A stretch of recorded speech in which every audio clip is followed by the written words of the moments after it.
Hello and welcome সবাইকে। আজ আমরা এই ভিডিওর মাধ্যমে কিছু গুরুত্বপূর্ণ জিকে অ্যান্সার নিয়ে আলোচনা করব, যেগুলি আপকামিং কম্পিটিটিভ এক্সামের জন্য গুরুত্বপূর্ণ। আজকের প্রথম question on the screen, question number 1 কি বলা হয়েছে?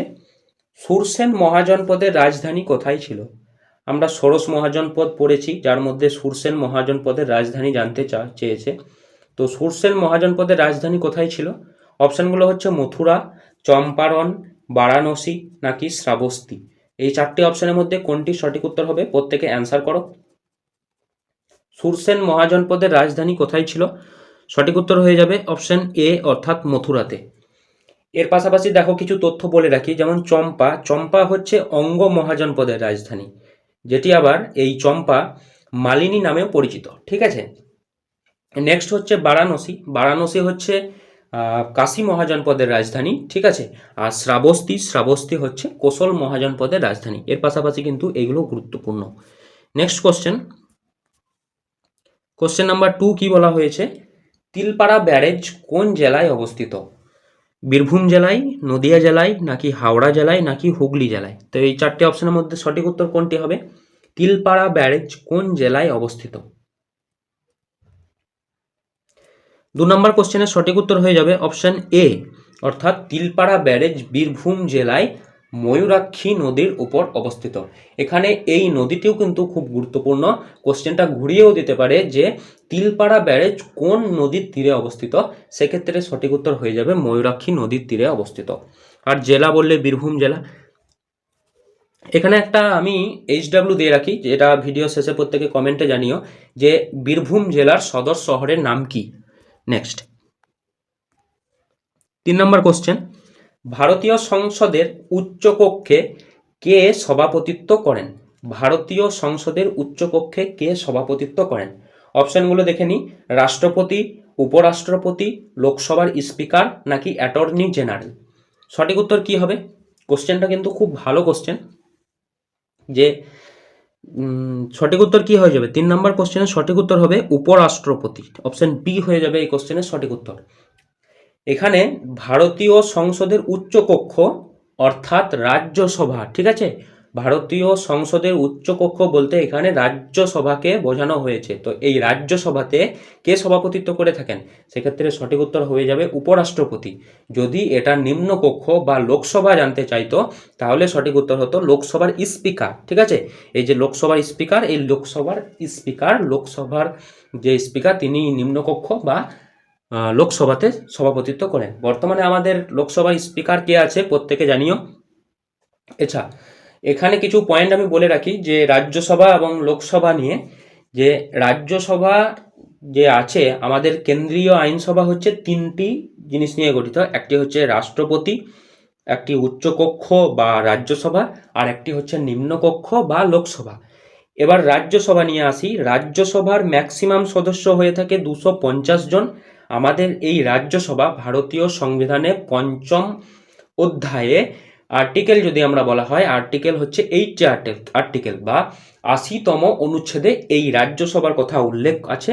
পাশাপাশি লোকসভা যদি আমরা দেখি, লোকসভাও ভারতীয় সংবিধানে 5ম অধ্যায়ে 81 অর্থাৎ 81তম অনুচ্ছেদে উল্লেখ আছে। আর লোকসভার ম্যাক্সিমাম সদস্য হচ্ছে 552 জন, এবং লোকসভার যদি কেউ সদস্য হতে চায় তাহলে তার মিনিমাম এজ লাগে 25 বছর, এবং লোকসভার সদস্যদের মেয়াদকাল হচ্ছে 5 বছরের। ঠিক আছে, এগুলোও কিন্তু খুব গুরুত্বপূর্ণ। নেক্সট কোশ্চেন নাম্বার 4 কি বলা হয়েছে? কোন গভর্নর জেনারেল পাঁচশালা বন্দোবস্ত প্রবর্তন করেন? কোন গভর্নর জেনারেল পাঁচশালা বন্দোবস্ত প্রবর্তন করেন? অপশনগুলো হচ্ছে Lord Clive, Warren Hastings, Lord Cornwallis নাকি এদের মধ্যে কেউই না। সঠিক উত্তর কি হবে 4 নম্বর কোশ্চেনের? তো 4 নম্বর কোশ্চেনের সঠিক উত্তর হয়ে যাবে অপশন বি, অর্থাৎ ওয়ারেন হেস্টিংস পাঁচশালা বন্দোবস্ত প্রবর্তন করেন। এখানে আছে লর্ড ক্লাইভ কি করেছিলেন? লর্ড ক্লাইভ 1765 সালে দ্বৈত শাসন ব্যবস্থা চালু করেন।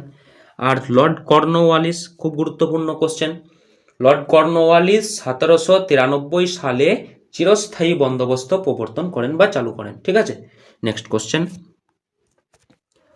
নাম্বার 5 কি বলা হয়েছে, ধূসর বিপ্লব কিসের সাথে সম্পর্কিত? অপশনগুলো হচ্ছে রেশম, বার্লি, কফি নাকি সার। কি উৎপাদনের সঙ্গে সম্পর্কিত ধূসর বিপ্লব? সঠিক উত্তর কি হবে? সঠিক উত্তর হয়ে যাবে 5 নম্বর কোশ্চেনের অপশন ডি, অর্থাৎ সার উৎপাদনের সঙ্গে ধূসর বিপ্লব সম্পর্কিত।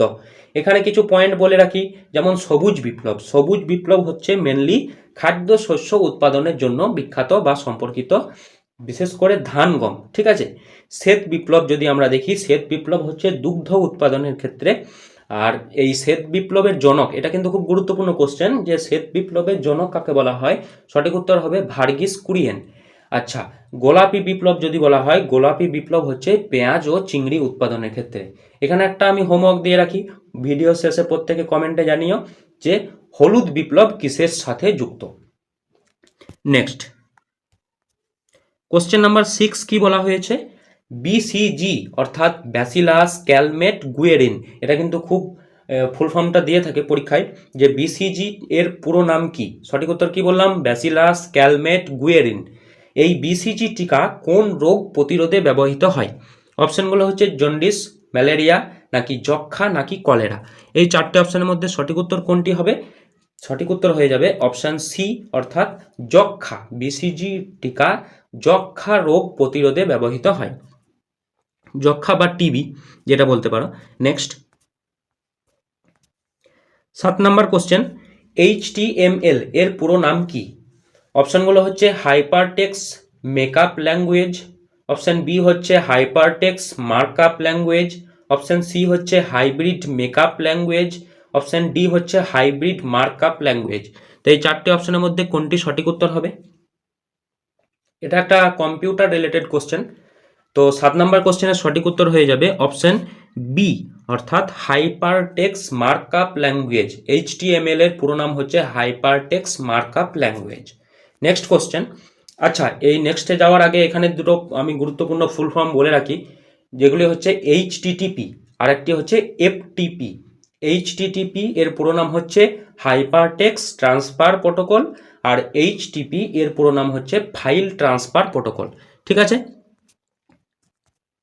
নেক্সট কোশ্চেন 8 নম্বর কোশ্চেন কি বলা হয়েছে, দ্রোণাচার্য পুরস্কার কাদের দেওয়া হয় বা কোন ক্ষেত্রে দেওয়া হয়? অপশনগুলো হচ্ছে ক্রীড়াবিদ, ক্রিয়া সম্পাদক নাকি প্রশিক্ষক নাকি আম্পায়ার। তো এই চারটি অপশনের মধ্যে কোনটি সঠিক উত্তর হবে?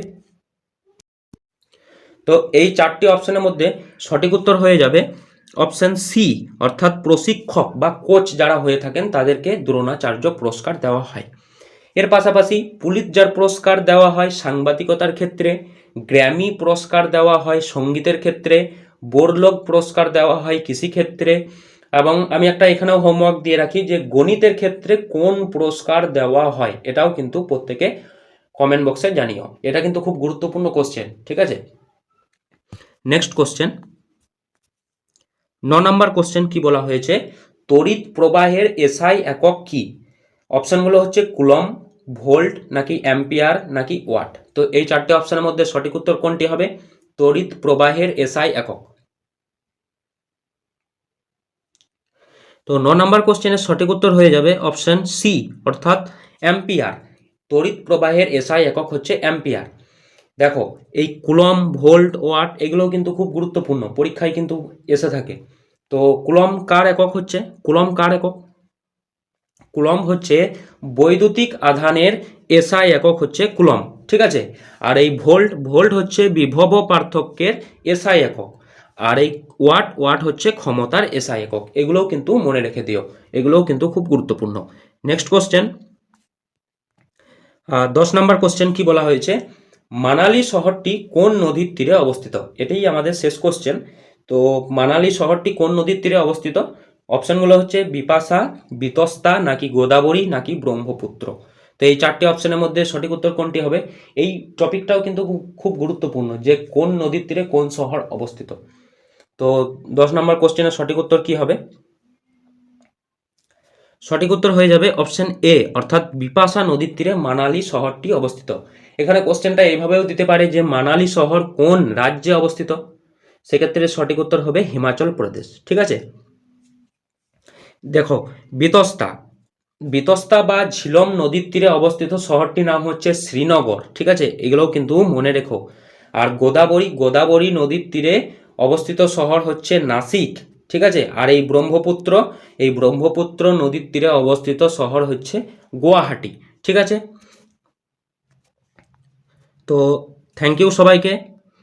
এরকম আরও ভিডিও পেতে হলে আমাদের চ্যানেলে জয়েন হতে পারো। থ্যাংক ইউ সবাইকে, সবাই ভালো থেকো এবং সুস্থ থেকো।